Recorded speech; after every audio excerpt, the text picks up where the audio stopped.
கோவை சிங்காநல்லூர் தொகுதி அதிமுக வேட்பாளர் கே.ஆர். ஜெயராம் நஞ்சுண்டாபுரம் பகுதியில் தீவிர வாக்கு சேகரிப்பில் ஈடுபட்டார். அவருக்கு பொதுமக்கள் மற்றும் தொண்டர்கள் உற்சாக வரவேற்பளித்தனர்.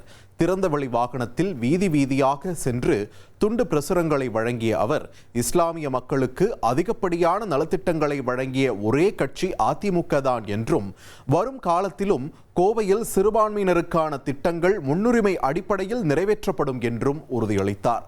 தொகுதியின் வளர்ச்சிப் பணிகள் தடையின்றி தொடர மக்கள் தனக்கு மீண்டும் வாய்ப்பளிக்க வேண்டும் என்றும் கேட்டுக்கொண்டார். மக்களின் பேராதரவுடன் சிங்காநல்லூரில் மீண்டும் இரட்டை இலை மலரும் என்று அவர் நம்பிக்கையுடன் தெரிவித்தார்.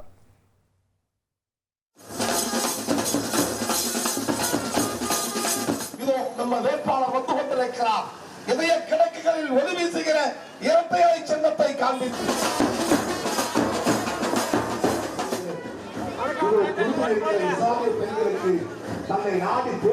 உங்கள் இதய கிடக்குகளில் கேட்டு வருகிறார். கே.ஆர். ஜெயராமன் சிங்காநல்லூர் தொகுதியில். இனி செல்லும் இடமெல்லாம் செய்தி.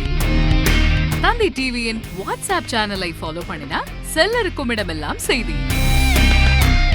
இதோ QR கோட் இப்பவே ஸ்கேன் பண்ணுங்க, ஃபாலோ பண்ணுங்க.